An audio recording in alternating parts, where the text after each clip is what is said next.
go ahead and do that.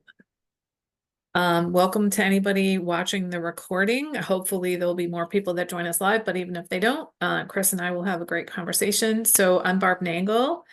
I'm the founder of Higher Power Coaching and Consulting, a boundaries coach, and the host of the podcast Fragmented to Whole: Life Lessons from 12-Step Recovery. And I do monthly workshops on first Mondays at 2 p.m. Eastern, 11 a.m. Pacific time. In the Shitshow community, specifically, we call it the Fragmented to Whole, or Barb's World is the area of the community. And it's just basically things that I coach my clients on, things that I've learned in the process of recovery. And today is one of the most important concepts that I learned. My core wound is codependence. And so for me, learning to keep the focus on myself has been paramount, because I was so outwardly focused that this is really a drumbeat for my coaching clients as well. So I don't want to get into any content for another 2 or 3 minutes, Chris, just in case someone else pops on. But after that, we're just going to keep on going. And if somebody else comes in midstream, we'll keep going. But if you don't mind, whatever you want to share, whether it's a question about keeping the focus on yourself or something else, or just sharing something, feel free. Yeah, I mean, what's coming up for me is going through a breakup. It's kind of an on and off situation, re-tearing off the Band-Aid. And I've found that me worrying about her emotions and the guilt around her hurt and her pain might be equal to or greater than my own pain. Of course, yeah. And I think there's a little bit of that from being parentified as a child and being responsible for my mom's emotions. I kind of recognize that. But the whole idea of hurting somebody, and I know intuitively I don't have that power to hurt somebody, so to speak, but that's what's coming up for me. Yeah, yeah. And I think, what you're talking about is you understand that up here, but it's just getting it down here. And I believe that the longest distance in the universe is between the head and the heart. Like, how do we get something? And I think it's basically through repetition and experience. We have to give ourselves experiences and experience in our lives and our bodies that show us that this stuff up here is bullshit. But I think repetition also help. I think it's the AA Big Book that says the closest we can get to permanence in nature is repetition. And the problem is, when you're an adult child, doing anything consistently is really fucking hard. So to keep the repetition up is really hard. And I think, thinking about why is consistency so hard for anybody. I mean, think about people wanting to do exercise routines and stuff, but then multiply that times 1,000 for adult children. It's because beginning anything is always the hardest part. Just getting started, you have to overcome the inertia of maybe decades of not doing something. This is why that phrase, a journey of 1,000 miles begins with one step. We focus on that one step in that saying, because that one step is the hardest fucking part of the whole thing. And that's why consistency is so hard. And this is where having accountability partners and building habits matters, because when you do something over and over and over again, and you ultimately build a habit, you've overcome the inertia of not doing it, but it's just the way that you are. Toothbrushing is a really good example. I know personally, I've had such depressive episodes where I didn't even really fucking brush my teeth and stuff like that. So I know that that can happen. But for most people, most of the time, brushing your teeth is something you just do. You just do it because it's a habit. When you were little, you probably had to be nagged by your parents: brush your teeth, brush your teeth, brush your teeth, brush your teeth. And then eventually you develop the habit. And that's an example of, you don't even have to think about it. And I heard something recently that really helped me. And they were talking about how basically the body becomes the subconscious mind. So when we drive, that makes sense. Because when you first start driving, you're like looking at the mirrors and paying attention to everything. And as you get to be a seasoned driver, you get somewhere, you're like, how the fuck did I even get there? Because you're not paying any attention because your body has become the subconscious mind and takes over. And muscle memory is another way to describe that. So what we want to do is create habits for ourselves. And so whatever you have to do to create a habit, I know that I use accountability partners a lot. I'm in recovery for compulsive overeating. So I don't tell my sponsor what I'm eating, but I say I commit to 3 abstinent meals and 2 abstinence today, weighed, measured, tracked, and plan followed. And I have to write plan followed in there because I've gone in and made a plan and then adjusted it.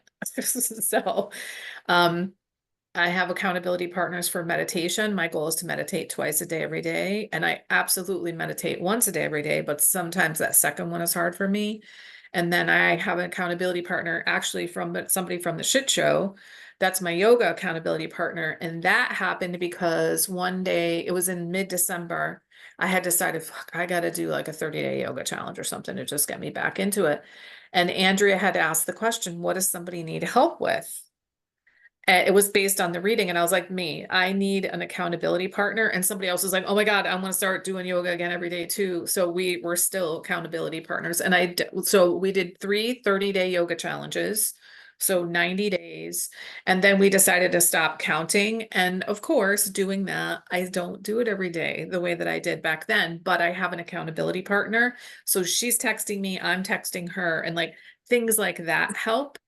And then I also have reminders all over my life. I have reminders on my phone. I have sticky notes on my closet, in my makeup drawer, whatever you need to do to build up consistency. So it looks like it might be just you and I. So I'm gonna go ahead and launch, and I want to talk first about why keeping the focus on ourselves is so important. And that is because, as the Serenity Prayer says, we have to focus on the things that we can change. And the only thing we can change, the only thing we can control is ourselves. And I know for some of us, especially adult children, we're like, wait, I actually can't control myself. Maybe you can't in this moment, or maybe you can't all the time, but it is within the realm of possibility for you to learn to control yourself. Whereas it doesn't matter how much learning you do, you literally cannot control people, places, and things. So when we're constantly focused out there on what he's doing, what she's doing, what they're doing, what does he need, she need, they need, the situation need, the organization need, all that stuff, that is an endless drain on our energy because we can't control it. So we're constantly giving, trying to control, doing things that just aren't producing what we want, which is probably things like calm and peace and serenity and things like that. Like that's what most people want. We want like ease of life, easy relationships.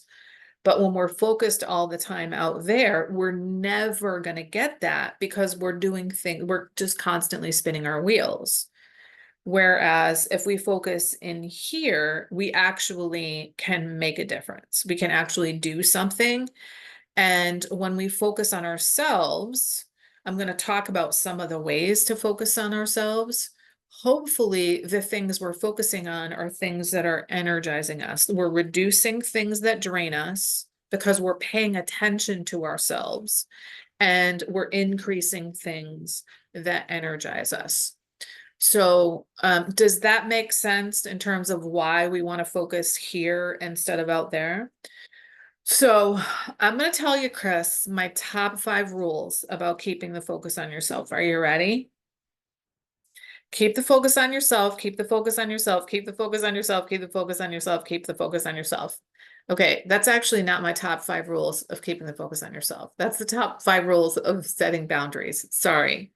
And I say it like that because when I did my first pilot program, group coaching program on boundaries, I was not getting the point across to the women in the group that like the importance of keeping the focus on yourself. So just like on a whim, I was like, all right, here's my top 5 rules. And they all laughed, but they remembered it. It was like the thing they all remembered. I'm like, okay, I'm going to be dramatic about this because then hopefully people will fucking remember it. Like keep the focus on yourself, keep the focus on yourself. So like remembering it and then being able to do it, two completely different things. But like, just if you constantly like, okay, how do I keep the focus on myself? How do I keep the focus on myself? So I know that I've like my podcast and my article talk about 4 ways of keeping the focus on yourself, but I've kind of realized there's a 5th way to keep the focus on yourself. And I'm going to talk about that first, and that is feelings. So I was so focused on other people's feelings and managing their feelings and what they were feeling that I was giving no time to what I was feeling. And so I was permeable because I didn't have healthy boundaries. And so I actually felt other people's feelings. I also did things like, if like say I was having a fabulous day and somebody that I care about comes along and they're miserable, I would like lower my energy to meet their energy as if that's somehow doing them a favor. And then I would then it was like their feelings would just get like sucked into me. And I now understand, like, I am not doing anybody any service by lowering my energy. And I'm definitely not helping me, and I'm definitely not helping them when I feel their feelings. And I think something happens over time when you build boundaries whereby this almost like energetic boundary just sort of gets developed around you. So it repels other people's stuff. But when I think about things that I actually did to stop feeling other people's feelings, it started with a friend in recovery. I was talking about my brother. I was all upset about something that was going on with him. She put her hand on my shoulder and she was like, Barb, it's not happening to you. And I was like, oh, oh my God, you're right. It's not happening to me. I was feeling and acting as if my brother's situation was happening to me. And that was just really like earth shattering to me. It's not happening to me. So what I started doing was actually saying to myself, sometimes out loud, but if I was not alone, then I would say in my head, it's not happening to me. It's not happening to me. It's not happening to me. That might be helpful for you with this person that you're trying to break up with. It's not happening to me. It's not happening to me. It's not happening to me. This is that repetition that we're talking about, and telling yourself, like, this is the truth. It's actually, and it is true. It's not happening to you. And just like keeping doing that. Now I don't have to do that anymore. I have healthy boundaries. I have that force field. I don't understand how it works. I just know that it does. And I've told myself enough times that I really get it's not happening to me.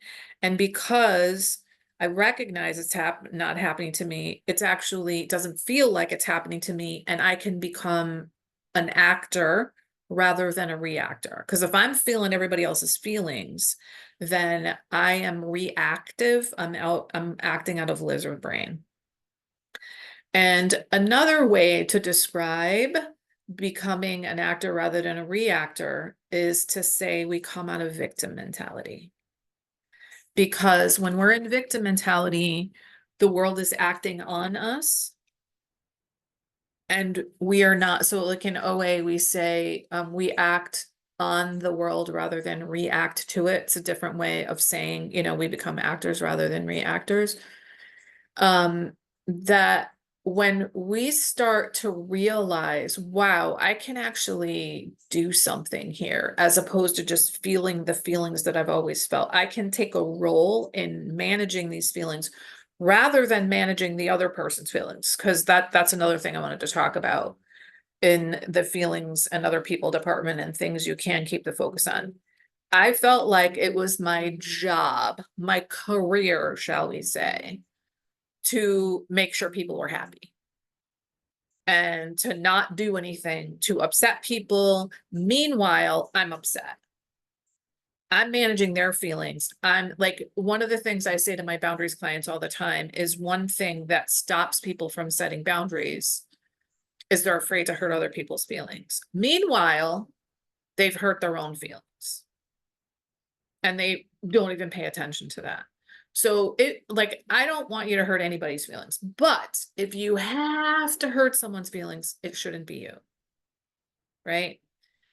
And there's a difference between harming someone and hurting them. So it might harm you No, sorry. It might hurt you to use a needle to take a splinter out of your finger, but it's not going to harm you. In fact, it's going to heal you. It might harm someone to set a boundary with them. It's not going to harm them.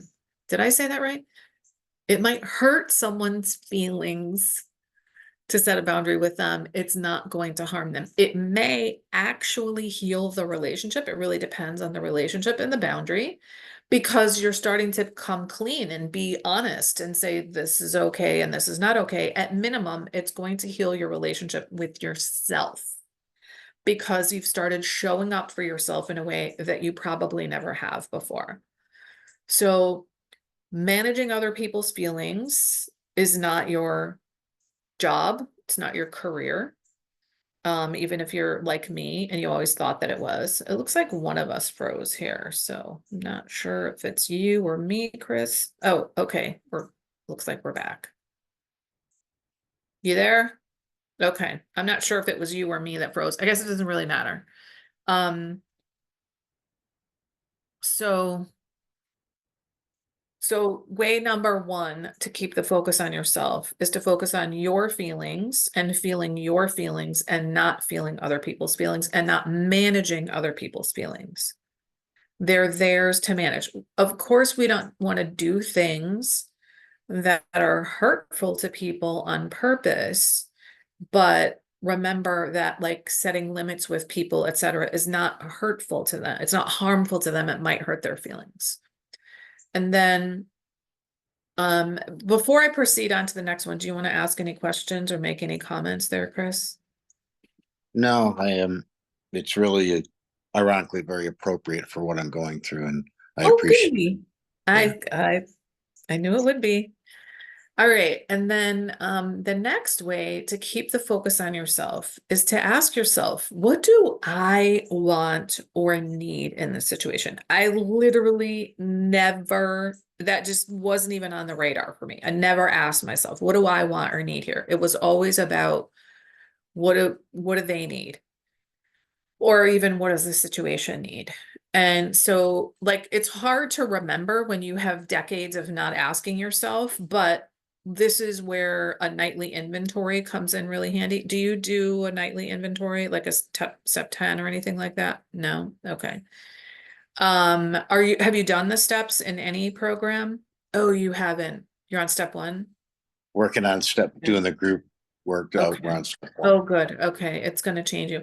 On my end, I don't feel like it's necessary for you to keep muting yourself. If you feel more comfortable muting yourself, go ahead. But I mean, it's just you and me. So feel free to just pipe in. That way you don't have to keep going in there. Okay. So, okay, you're way before step 10, but I want to give a plug for it right now. Here's how I think about step 10, Chris. When I did the 12 steps, it was metaphorically like me going down into the deep, dark, nasty, dank basement of my life, clearing it all out, sandblasting it, painting it, decorating it, furnishing it. And now step 10 is me going down to the basement every night and sweeping it so that there's never any buildup. So this is where we do an inventory, and it's not about beating ourselves up. It's about sensitizing ourselves to the issues that are consistent for us so that we can spot them coming in the future and hopefully avoid them. It's also about nipping things in the bud. If you can start to see a situation building, if you can stop it before it gets dramatic, then your life is going to be a lot easier. And that's in fact what happens for me. I personally also include what is something loving I did for myself today, and then what is something new that I did today that I wasn't able to do before recovery. It doesn't have to be brand new and I never did it before. It just has to be new behavior for recovery. And that helps me always keep focused on like why the hell I'm here and doing this work. Like I'm personally never going to forget what recovery has done for me. And I live and breathe this shit. And I swim in recovery all day long. And I do that for a reason, because it changed everything. And I don't ever want to forget it. And I also want to carry the message to other people. That's the goal of my life. That's why I'm here. That's why I'm doing this. So a nightly inventory can be really helpful about that. And again, it's not about picking up the bat and beating the shit out of yourself. It's info, not ammo. Information to learn, integrate, and grow from, not ammunition to beat the shit out of yourself. So we ask ourselves, what do I want or need in this situation. And in the beginning, you might not know. And then even when you start to know, you might not be able to follow through on that. But it's a process. You know, we say about when it comes to like human behavior change, it's a slow process. Quitting won't speed it up. You know, like quitting recovery is not going to make you better. This is why gyms are full in January and they're empty by March, because people want the shit to happen right away. And it just doesn't work that way, especially when you're battling a pattern of decades long. You know, it's not going to take you anywhere near as long to undo your patterns as it took you to do them. Nowhere near. Minimal, fractional. But you still, you know, have to follow through on them. So asking yourself, what do I want and need in this situation? Do I really want to do this thing these people are asking me? And it could be a fun thing. It could be like, do I really want to go to the movies with my friends? Or am I exhausted and I really need to take time to myself? You know, now if you have a pattern of isolating and right, okay, I say that for a reason, so did I. So am I doing it to avoid social contact so I can go home and isolate? Or am I doing it because I really need to be refueled? And there's a difference between isolation and healthy alone time. Isolation is draining, healthy alone time is fueling. So you could be engaged in the same exact activity and isolate and have healthy alone time. It depends on why you're doing it. So if you're isolating, it's basically like you're fending off the world and you're expending all this energy, like, oh, keep away from me. I need to protect myself from whatever, right? But when we're doing healthy alone time, we are refueling ourselves and enjoying ourselves. So if you're isolating and you're watching Netflix hour after hour after hour after hour, that's draining. But if you are having healthy alone time because there's this movie that you've been dying to watch and you're so excited about it, and you watch that movie and you enjoy it and you think about it and then you go to bed. That's healthy alone time. So the behavior could be exactly the same. It's your motive. And I think, you know, for me, one of my primary questions to ask myself, what is healthy for me, is what's my motivation? Why am I doing it? Am I doing this so that people will like me? Or am I doing it because I really want to be helpful? Am I doing this so that I can isolate? Or am I doing this because it really feels like something that's going to energize me, you know? So asking yourself, what do I want and need in the situation? It doesn't mean you're gonna ask yourself that and that's gonna fix everything. It's a process, because in the beginning you don't know what you need, or maybe you don't. And then even when you do, you might not be able to give it to yourself, but then eventually you'll know and you'll be able to give it to yourself. And as with all behavior change, it's an experimental process. You're gonna fuck up. This is why we have a step 10. When we were wrong, promptly admitted it. You know, like, oops, that didn't work for me. And then, you know, one of my favorite quotes, I have a lot of quotes, I love them, that I share with my clients, is that anything worth doing is worth doing badly at first, because many of us grew up being told anything worth doing is worth doing right. And that may be so, but we want to be willing to do things badly at first. So I'll give you an example from me. When I started setting boundaries, which I learned in recovery, I didn't even know that was what I was doing. But I think the first time I remember being like, oh, this is me setting a boundary, I was like this, wham! Oh shit, that was way too harsh. Now, if I had known that was way too harsh, Chris, that is not the boundary that I would have set. The only way I knew was to see, what did that feel like to me? So I knew next time, oh, I need to back off a little bit, right? Now, can you imagine if I was like, that's it, I'm no good at setting boundaries, I give up. Where would I mean, I'd probably be dead by now, to be perfectly honest with you. I'd probably be like, and if I wasn't, I would be drunk, I'd be high, I'd be like 400 pounds, another shitty relationship, probably fired from my job, wouldn't have a business. And now I'm like thriving in the only healthy relationship I've ever been in. And it's amazing. And I've been in it for 5.5 years. It's incredible. So we have to be willing to do things badly at first and give ourselves grace. And this is where that info, not ammo phrase comes in, because we don't want to use shit to beat ourselves up. That doesn't work. We know that. because if it did, we would be amazing by now, right? So that's number two. So first is keep the focus on yourself by managing your own feelings and letting go of other people's. Number two, asking yourself, what do you want and need? Number three is minding your own business. So I don't know about you, Chris, but I doled out a lot of unsolicited advice to people, especially in the relationship department, which is hilarious because I never had a healthy one until I was 55. But I also was constantly like diving in to rescue and save and fix people, often when they didn't even ask, or just, maybe they didn't need to ask anymore because they knew and I knew that I was going to come in and rescue. So one of the many reasons that when we start to keep the focus on ourselves, we get way more energy is because we're starting to live just the one life, ours. So we're not managing other people's feelings. We're not fixing, rescuing, saving, diving in and getting in other people's business. Now, if you want to help someone else, great. Get their consent, or better yet, wait until they ask. So I'm a huge fan of getting people's consent. So don't just foist your help or your advice or your resources or your support on other people. Get their permission. So we want to mind our own business. I heard Another, that I heard that as a definition of codependency, giving advice when it's not asked for. right. Yeah. Yeah. I love the term unsolicited advice. Because I didn't ever think about my advice as unsolicited.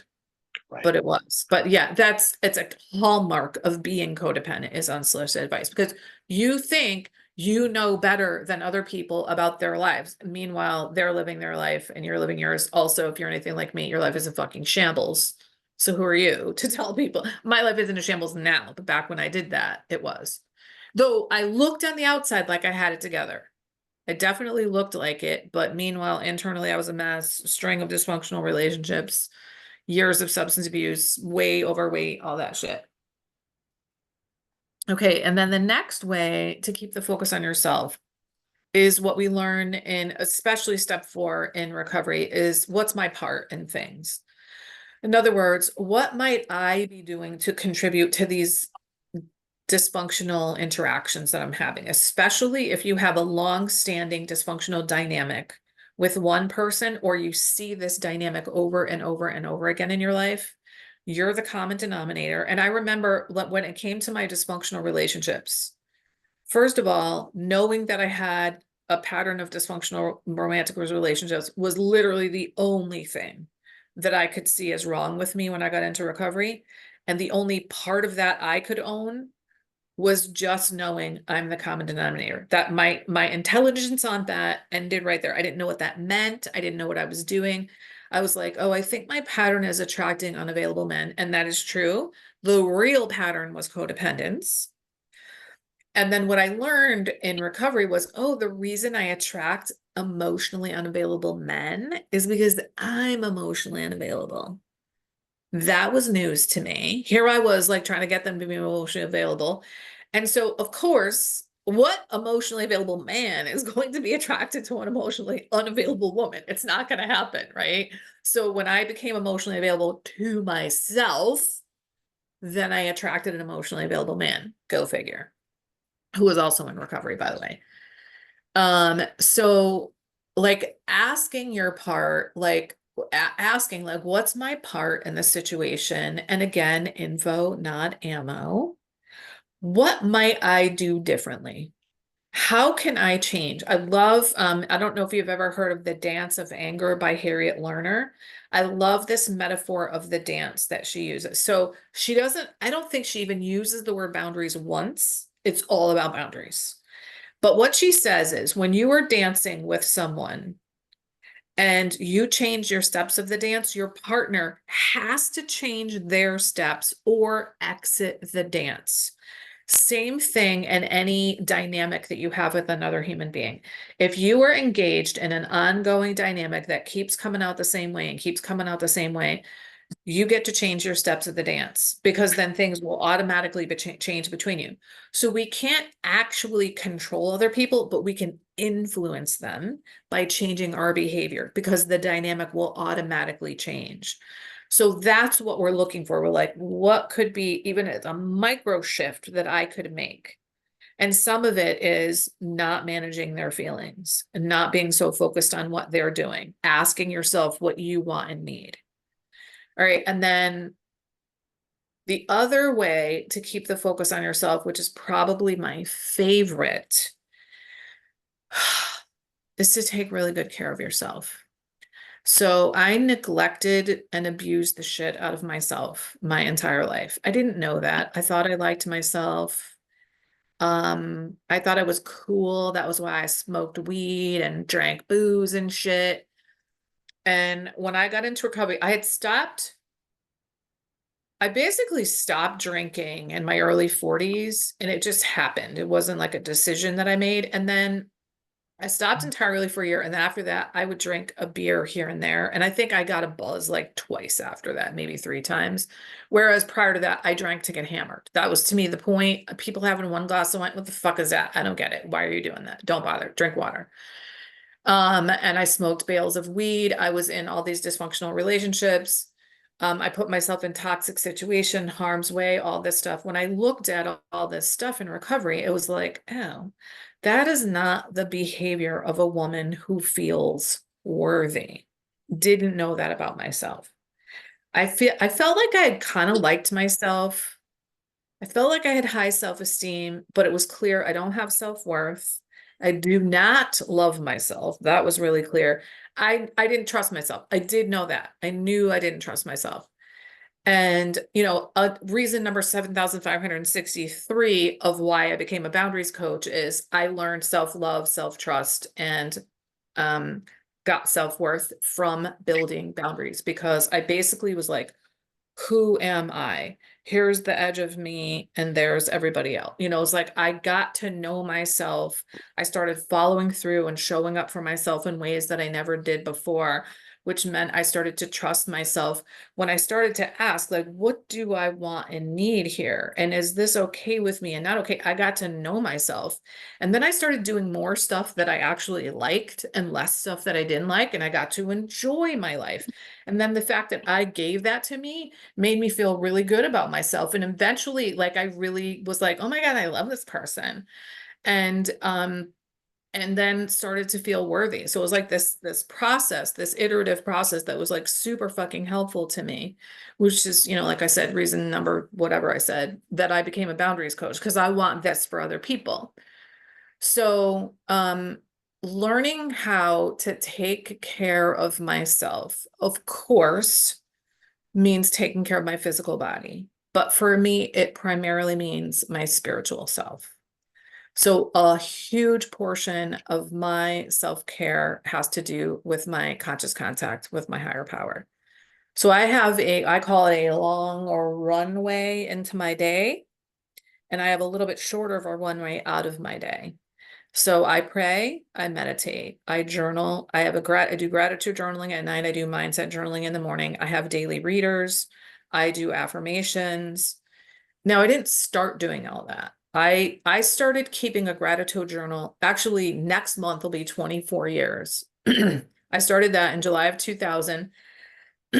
5 things I'm grateful for every night. In the beginning, oh my God, I couldn't come up with 5 things.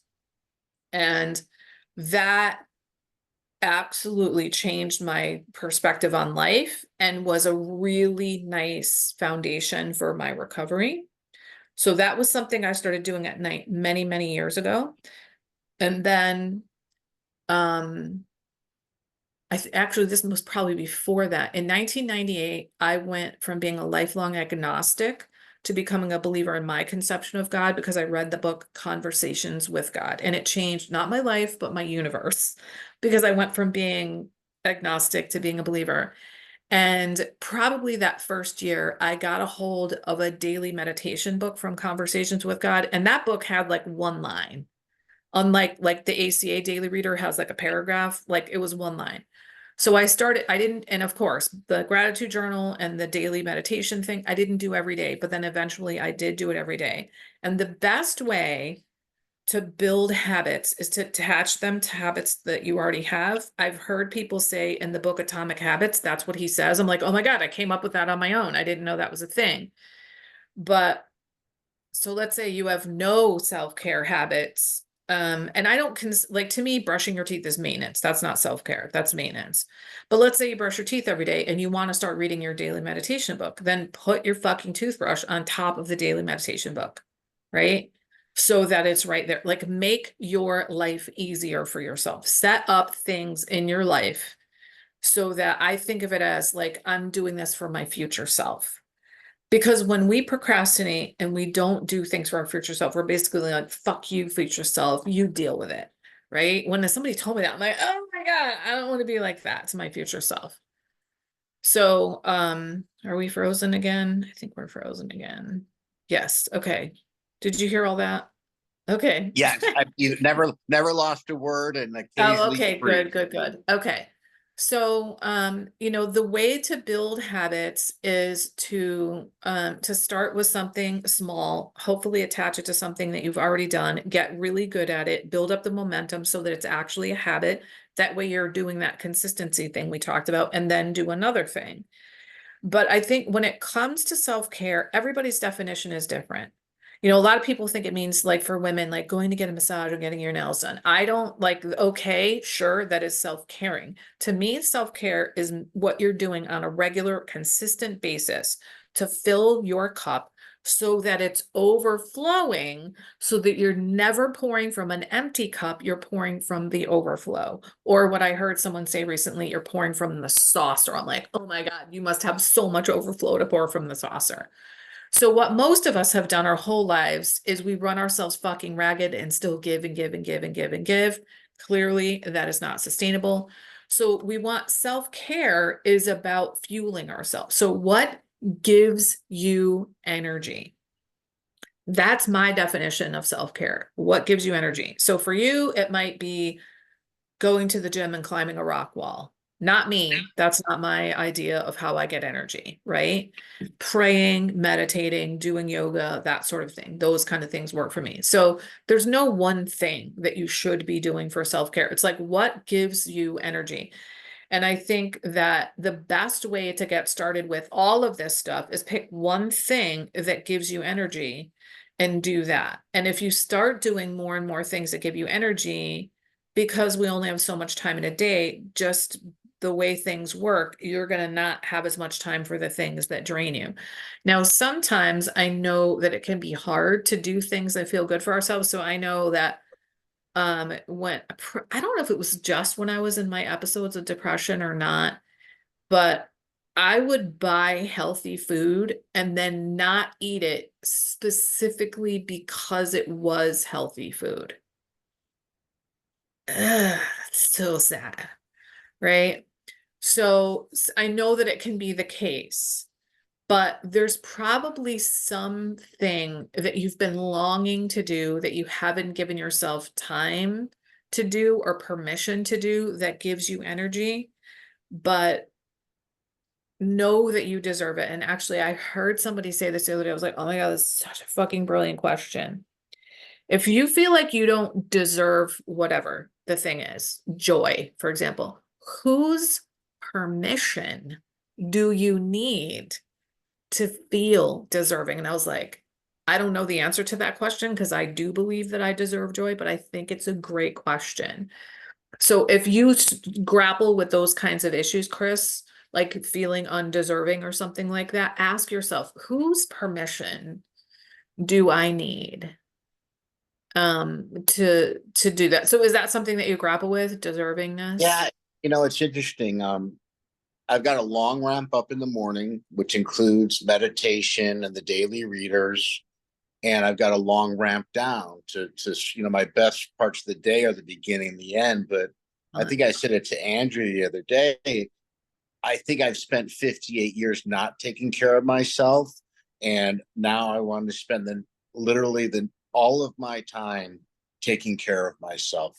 I sacrificed a lot of life for career and things that I thought were important. And now all I want to do is dive into this and feel like I'm healing 58 years of neglect. Excellent, excellent. Yeah, I was 52 when I got into recovery, so I hear you. And I mean, I did a bunch of stuff that I thought was helpful to me. And, I was in therapy forever. But so, if you have a really good ramp up to your day and a really good ramp down at the end of the day, then maybe there's something you can do in the middle of the day. I know because, I'm a compulsive overeater. So I eat 3 meals and 2 snacks a day. I pray before every single meal. And I'm getting better and better about like literally focusing on the food. That is one thing I've always had a hard time with. And then I also have I have an app that is called Tasks that literally I don't allow it like like the audio ping, but a check mark appears at the top of my phone notification with affirmations. One of those is to pray in the afternoon. I call it midday prayers. So I'm praying multiple times a day. And there are times, don't get me wrong, because there are times where I'm like, whatever, I don't, I just let it go. But when I stop and I say my prayers, I have a bunch of like I'll call them celestial images on my phone that I look at, that when I look at them and I pray, I feel like viscerally connected, that really fuels me. So if there's, maybe build something into the middle of your day, connecting with other humans is another good way to do that. And you don't have to have a phone call. You could just text someone and be like, hey, I'm thinking of you. I hope you're having a great day. I like the building on practices, Hmm. consistency with like exercise. I Hmm. travel a lot, finding Hmm. consistency. I love yoga, but again, Hmm. consistency and yeah. Hmm. Yeah. Well, maybe try something like I did with like the way I started. I had done meditation and then I fell off and I started getting back into it several years ago by doing a 30-day meditation. And I texted a bunch of people. I was like, anybody want to do it with me? 5 people did it with me. Two of those women are now still 4.5 years later, are still my daily meditation partners. And they don't meditate as much as I do. I meditate more. But they help me and I help them. So maybe if there's something you want to do, reach out to a bunch of people and be like, hey, I'm going to do a 30-day yoga challenge. Anybody want to do it with me? Like that's Mhm. a good way to kind of like just basically on ramp yourself onto something new, or do like a sprint, like we're going to sprint our way into like, hopefully building a habit. And like when I did my 30-day yoga challenge, I was like, oh my God, I am in way fucking more shape than I thought I was. I want to do another 30 days. And I did. And the woman I was doing it with said, but after, so we did the 60 days. And then when we got to 90 days, I was like, I really want to do it again. She was like, well, this other woman is doing this 30-day yin yoga challenge. And I was like, absolutely, let's do it. So I did that. And so to this day, when I do yoga, I don't necessarily do it every day, but today I did. And so today is the 17th. So I go to video number 17 and that's the one I do. So I never have to think about what video am I going to do, because I know I love all of her videos and I'm just going to go to whatever day of the month it is. And that's the video that I'm going to do. Oh, that's interesting. I always go to I feel it's social for me too to get myself out of the house. I go to a Oh, sure. studio. Absolutely. I Yeah. never thought about doing it at home, but that's interesting. Yeah. Yeah. And I have, like I have a yoga mat right next to my bed. No, because I make my life easier for me. And I finally brought a bolster up from my basement. I also have yoga mats set up in my basement. And usually every Monday for literally 5.5 years, my sweetheart and I have been doing yoga together at noon. He is having a back problem right now. So he hasn't, this is his third Monday. So I have a place in the basement and I just leave it out because that's what I want to do with that area of my basement, and it's a finished basement. It's not, Yeah, I get it. I get it. No, yeah. and meetings Yeah. is coming up for me. Like I like to be in meetings every day now. Right now, it's Good so for supportive. you. It's soothing, Yeah. like, so Good for this you. that's community to me. Excellent. Right. Good. I'm so glad. Yeah, I'm with you. And I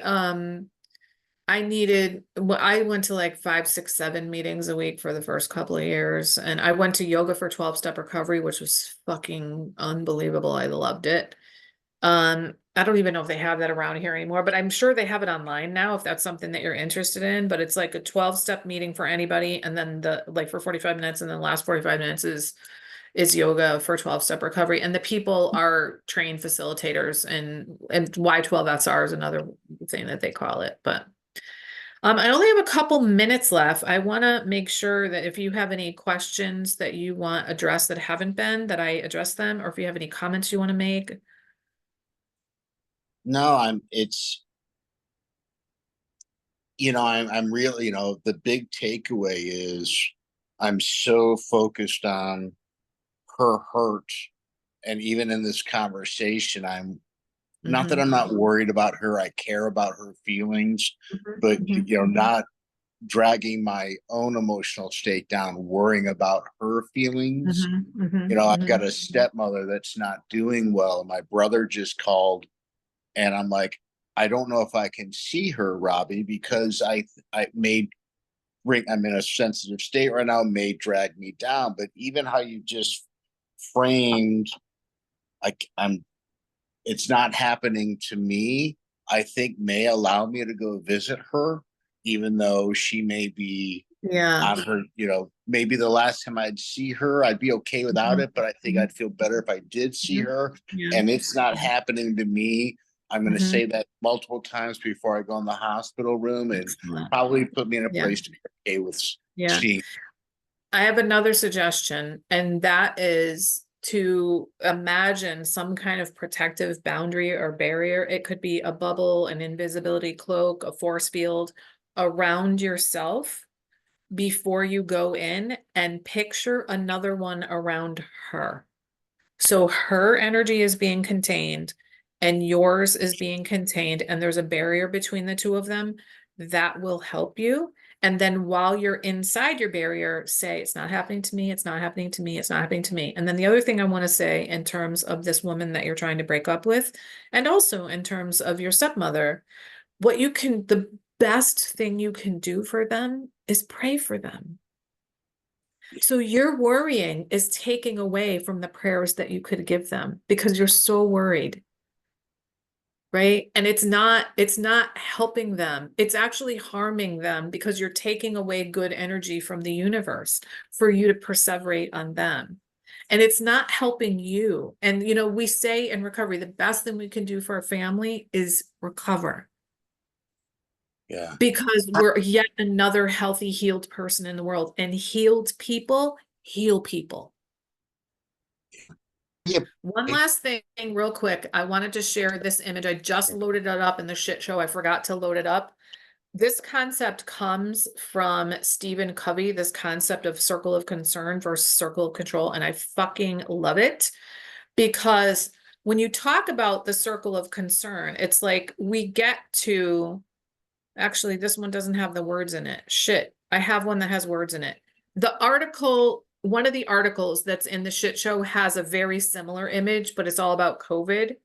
But the idea is it's perfectly okay to be concerned about others, but we can't control that stuff. And the problem for most of us is we have this gigantic circle of concern, which means our circle of control shrinks because we're not paying attention to that. And what we want to do is be proactive and expand our focus on the circle of control and therefore reduce our focus on the circle of concern.